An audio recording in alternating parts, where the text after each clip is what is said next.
Bien le bonjour. Bien le bonjour, c'est Osiris. Je suis très content de vous retrouver. Donc, épisode un petit peu particulier aujourd'hui, parce que nous allons parler... Attendez, j'ai remis Monsieur Carotte. C'est qui ce qu'on a? Ah, parce que Monsieur Carotte, il est toujours d'actualité, lui. Tu vois, il a toujours le smile. Parce que tellement carotté toute la journée que Monsieur Carotte est d'une présence essentielle. Donc, aujourd'hui, nous allons débunker le fameux Starman le projet de SpaceX. Envoyer une Tesla dans l'espace. Et oui, mes amis, miracle encore une fois de la technologie. Oh, la technologie, moi franchement, elle n'a de cesse que de me subjuguer. Je suis tellement subjugué qu'aujourd'hui, je vais vous partager mes impressions par rapport à ce métrage en live qui est diffusé tous les jours. Que les gens ils sont là, les globistes y vont avec leur rouleau de sopalin et vont regarder ce qui se passe. Alors, bon, on va donc débunker tout ça. Donc, je vous partagerai bien entendu le lien qui vous permettra de voir sur YouTube SpaceX en live, avec des vraies appréciations, avec des vraies intuitions de gens qui se disent ah ben oui, c'est magnifique ce qu'ils font avec SpaceX. SpaceX flotte réellement dans l'espace, quoi. C'est aussi réel que le masque que je porte là. Bon, alors je vous cache pas, j'ai eu plusieurs observations. Après, je vous invite chacun à regarder tout ça. Tiens, pour ce faire, je vais vous mettre la petite coiffe du chaman à plumes. Bah oui, vous savez pourquoi je fais ça, c'est surtout pour certains amis. Enfin non, c'est pas des amis non plus. Donc, tiens, je vais la garder tout le long aujourd'hui. La coiffe du chaman à plumes. Voilà. Donc, le projet SpaceX visait à envoyer une Tesla dans l'espace. Ouais, alors une Tesla sur le bout d'une fusée, comme ça, qui tourne sur elle-même. La Tesla tourne sur elle-même, ou on sait pas. On sait pas si c'est la caméra ou si c'est la Tesla qui tourne sur elle-même. Donc, je vais vous expliquer plusieurs contraintes. Il existe quelque chose sur Terre qui s'appelle la chambre du vide. Oui, où les astronautes peuvent alors tester la véracité de leur équipement visant à aller dans l'espace et la bonne tenue de celui-ci dans un espace rempli de vide. Voilà. C'est une pièce qui va vous éviter tout ce qu'il y a en termes d'atmosphère, en termes très certainement d'air. Je sais pas très bien comment ça se passe, j'ai pas tous les détails. Je vous mettrai un sous-détail aussi sur la chambre du vide et sa fonction. Donc, je vais vous énumérer, on va essayer de faire cet article-là très rapidement, parce que je perds pas de temps avec des débilités pareilles. Encore que, la preuve. Je sais pas. Donc, la Tesla flotte dans l'espace. D'accord. Elle tourne sur elle-même, autour d'un axe. Voilà, pas de problème. Les premières contraintes qui vont se poser, c'est en quelle matière est faite cette voiture. Voilà. Sachant que c'est une voiture ne peut absolument pas tenir dans l'espace.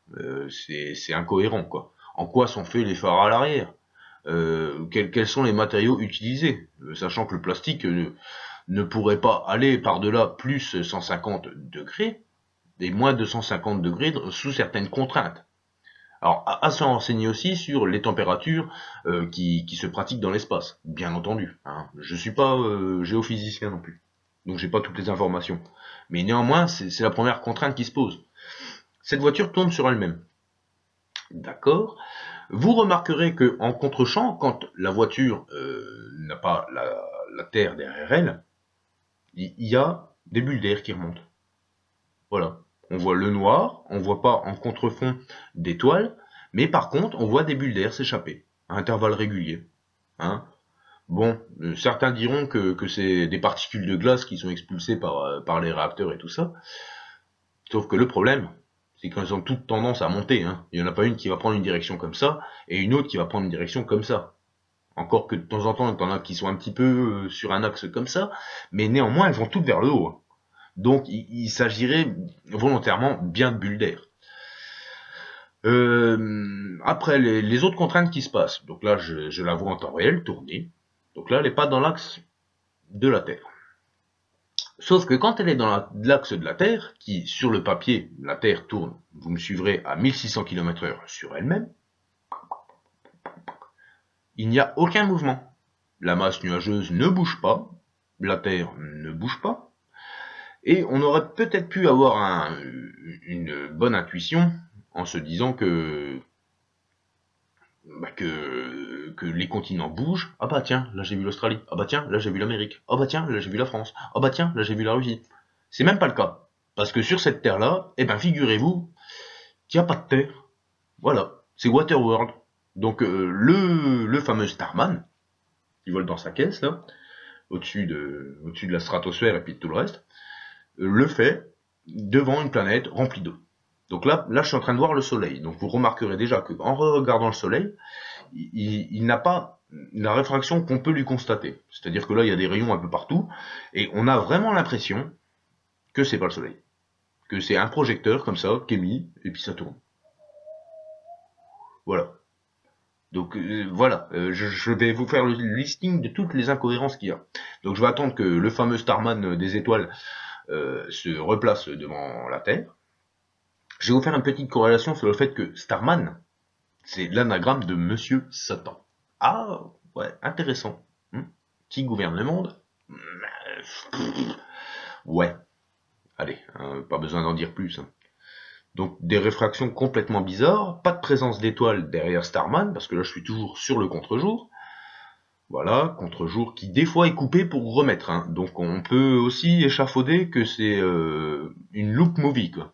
C'est-à-dire une movie qui va tourner comme ça en boucle, et puis qui va vous remettre un début, une fin, et puis qui va recommencer indéfiniment. Donc là, je regarde un petit peu les commentaires. Dans les commentaires, bien entendu, il y a des amis à nous, au bon pensant, qui disent ah bah non, la vidéo c'est du fake, parce que la Terre est plate en fait.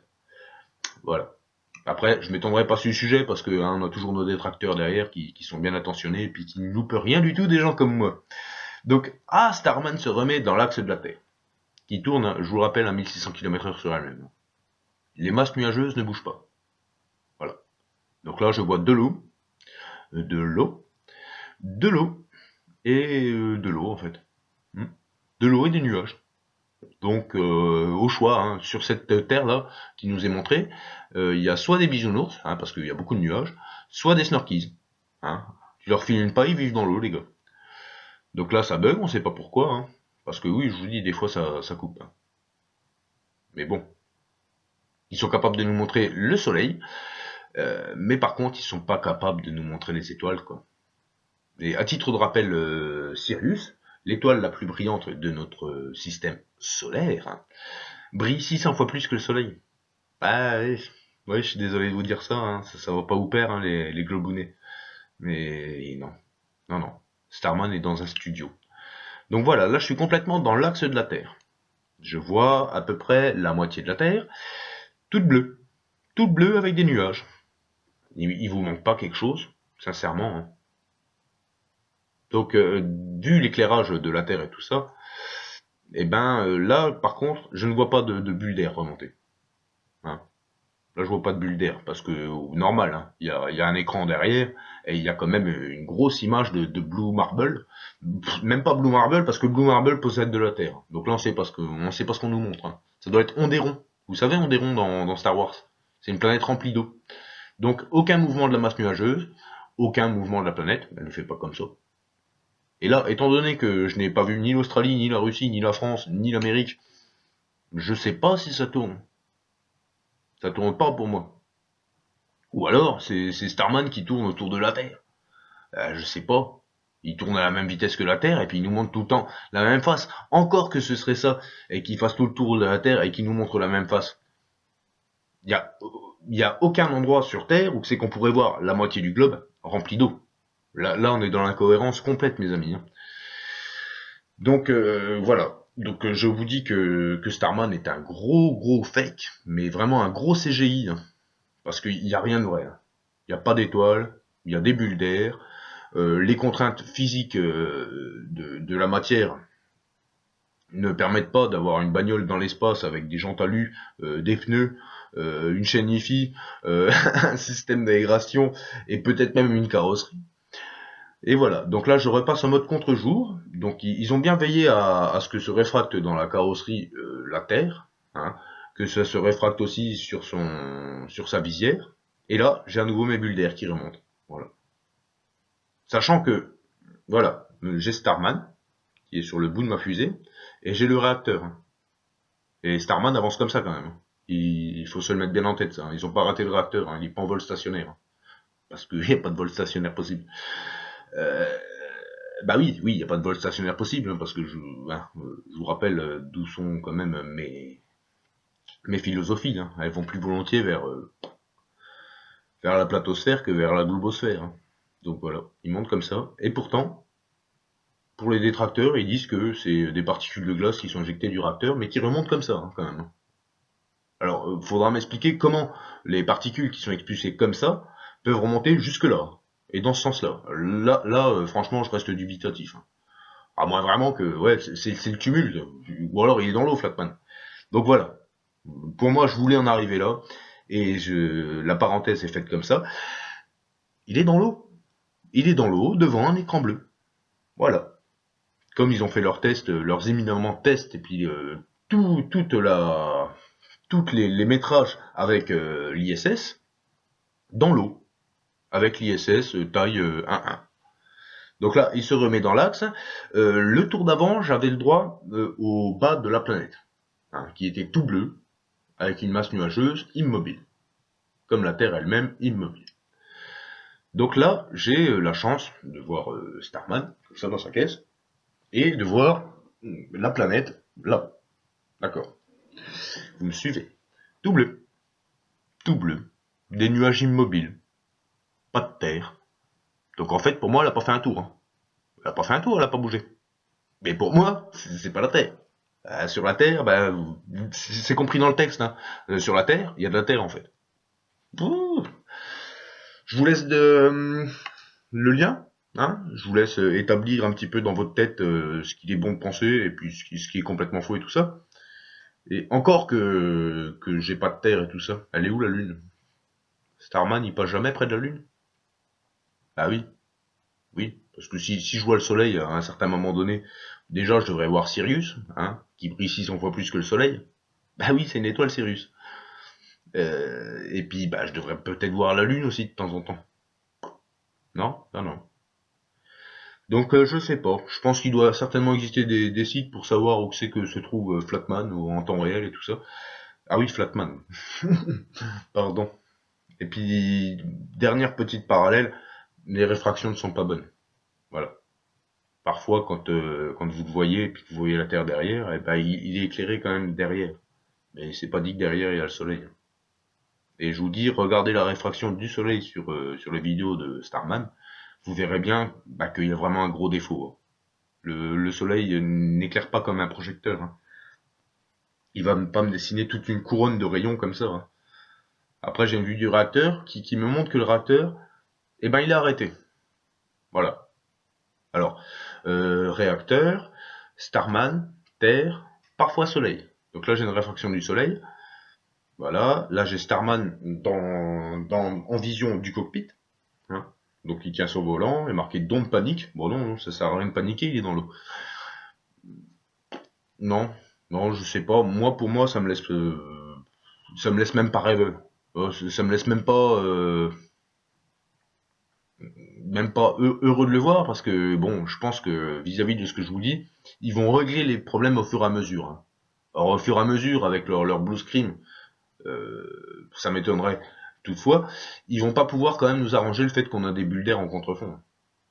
Donc le truc des cristaux qui remontent du réacteur et tout ça ne s'applique pas, parce que déjà d'une part Starman est ici, et d'une autre part quand ils nous montrent la vision des réacteurs, ils sont arrêtés. Les réacteurs sont arrêtés. Bah oui. Oui, rappelez-vous les contraintes de l'espace, et bon, j'ai fait un petit peu de physique dans mes jeunes âges et tout ça, et encore j'étais pas très bon. Mais c'est vrai que quand on lance quelque chose dans l'espace, il sert à rien d'alimenter un réacteur.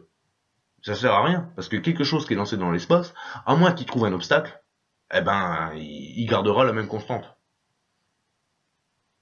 Donc voilà. À vous d'en déduire ce que vous voulez, hein. Les contraintes physiques, là pour eux il y en a aucune, c'est la voiture telle quelle, elle est dans l'espace et puis elle tourne comme ça indéfiniment autour de la Terre. Oh non, non, non, non, non, elle est devant un écran bleu. Et la contrainte des bulles d'air, eh ben ça reste véritable. D'où viennent ces bulles d'air? Sérieusement quoi. Voilà. Donc c'était Osiris. Portez-vous bien. Le bonheur sur vous, sur vos familles. Je vous envoie tout mon amour. Et puis on se retrouve très bientôt pour quelque chose d'un petit peu plus concret. Je clôturerai cet épisode en vous disant NASA, menteur. Menteur, définitivement menteur. Définitivement en train de jouer avec notre argent. Hein? Menteur de piscine. Ah oui. Hein, n'oubliez pas le bonnet de bain. Allez, salut, c'était Osiris.